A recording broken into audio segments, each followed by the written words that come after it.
अमूमन होता कुछ इस तरह से है कि पेरेंट्स जिस नुक्ता नज़र से देख रहे होते हैं, बच्चे उस नुक्ता नज़र से नहीं देख रहे होते।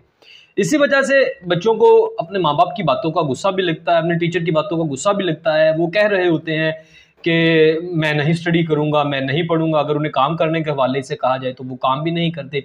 मतलब कि टोटली वो अपने पेरेंट्स से और अपने टीचर से डिसएग्री करते हैं हर बात में, हर चीज़ में, कि वो कहते हैं कि नहीं, ऐसा पॉसिबल नहीं। अब रीज़न क्या है? इसकी वजह क्या है कि बच्चे अपने माँ-बाप की बात नहीं मानते, बच्चे अपने उस्ताद की बात नहीं मानते। मानते हुए डर से शायद काम कर भी लें, लेकिन वो अंदर से उस काम को नहीं करना चाहते, जिस काम से उनके पेरेंट्स या उनके टीचर्स उन्हें कह रहे होते हैं कि बेटा इस तरह से काट लो, इस तरह से काट लो। वजह क्या है? रीज़न क्या है? रीज़न बड़ी सिंपल है। अगर आप एक स्टूडेंट हो या आप मतलब कि एक बच्चे हो, तो आप इस चीज़ को बड़ा ना ऑब्ज़र्व कीजिएगा, अंडरस्टैंड कीजिएगा इस कांसेप्ट को। कांसेप्ट कुछ इस तरह से है कि देखो कि एक नुक्ता नज़र होता है जो माँ-बाप का नुक्ता नज़र है। माँ-बाप एक नुक्ता नज़र से बच्चे को एक बात कह रहे होते हैं, एक काम कह रहे होते हैं, या उसे पढ़ने के हवाले से कह रहे होते हैं, या कुछ भी पेरेंट्स का एक नुक्ता नज़र है, एक उनके मतलब के अपनी एक थिंकिंग है, जिसकी वजह से वो बच्चों को कहते हैं। बच्चों का एक जो नुक्ता नज़र है वो टोटली अपने पेरेंट्स से अपोज़िट, टोटली अलग होता है, एक अलहदा होता है, जिस वजह से बच्चे उनकी बात नहीं मानते। तो देखो, अगर आप एक स्टूडेंट हो या आप एक बच्चे हो, तो आप देखो कि पेरेंट्स का नुक्ता नज़र क्या है, ये समझना बड़ा ज़रूरी है। सबसे पहले नंबर पर अगर आप पेरेंट्स का नुक्ता नज़र समझ लो, तो फिर उनकी बात मानना, उनका अदब करना, उनके कंसेप्ट को अंडरस्टैंड करना, उनके नुक्ता नज़र को समझना, आपके लिए सारा कुछ आसान हो जाएगा। फिर आप फ़ौरन उनकी बात मान लोगे, अगर आप उनका नुक्ता नज़र समझ जाओगे तो।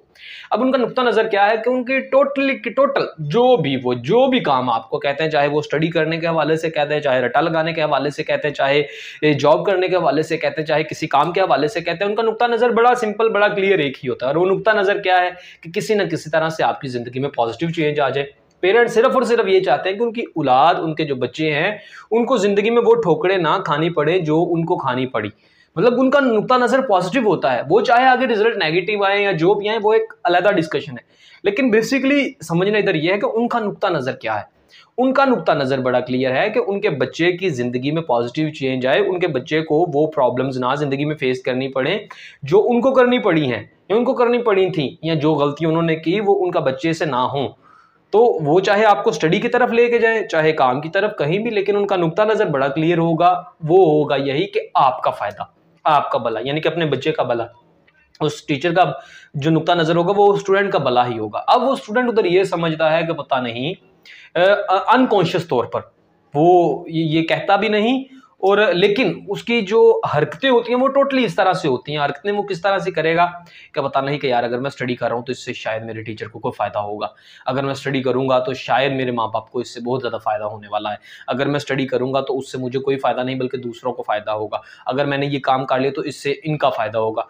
हालांकि वो सारी के सारी जो भी वो जद्दोजहद कर रहे होते हैं, उनसे उनका सारा का सारा मोटिव पीछे ये होता है कि बच्चे की ज़िंदगी में पॉजिटिव चेंज है, बच्चा रिस्पॉन्सिबल हो, बच्चे के मार्क्स अच्छे आए, बच्चा अच्छे तरीके से स्टडी करे, सारी की सारी जो भी पॉजिटिव चेंजेस आने हैं वो बच्चे की लाइफ में है।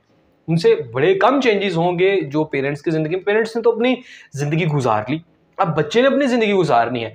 तो अगर आप एक स्टूडेंट हो, एक बच्चे हो, तो ये चीज़ें समझो कि आपको अपने पेरेंट्स का नुक्ता नज़र समझना चाहिए कि वो किस लिए आपको स्टडी के लिए कहते हैं, वो किस लिए आपको पढ़ने के हवाले से कहते हैं, वो किस लिए आपको काम के हवाले से कहते हैं, वो किस लिए आपको जॉब के हवाले से कहते हैं। जब आप उनका नुक्ता नज़र समझ लोगे, अंडरस्टैंड कर लोगे, तो फिर आपके लिए पढ़ना आसान हो जाएगा, काम करना आसान हो जाएगा, जो वो कहते हैं उनकी बात मानना आपके लिए ईजी हो जाएगा। कब? जब आप उनका नुक्ता नज़र समझोगे, जब आप खुद को उनकी जगह पर लेके जाकर सोचोगे। आप एक लम्हे के लिए खुद को इमेजिन करो और खुद को उनकी जगह पर लेके जाकर सोचो, और फिर आप खुद को क्या नसीहत करोगे।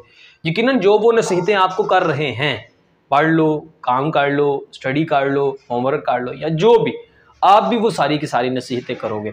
तो तब जब आपने करनी है तो फिर इसका पछतावा आपको फ्यूचर में जाके होगा। फ्यूचर में जाओगे, फिर आप पे वो जब प्रैक्टिकल टाइम आएगा, फिर आप सोचोगे कि यार हाँ उस टाइम ये सारी बातें ठीक थी।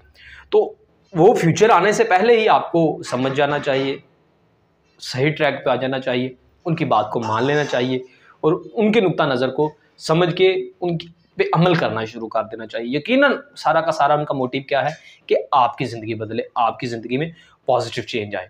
तो उम्मीद करूँगा कि आप आज से उनकी बातों को मानना शुरू करोगे और उनके नुक्ता नज़र को समझोगे और ख़ुद को उनकी जगह पे जाके सोचोगे और जो वो चाहते हैं वैसे अपनी ज़िंदगी गुजारने की कोशिश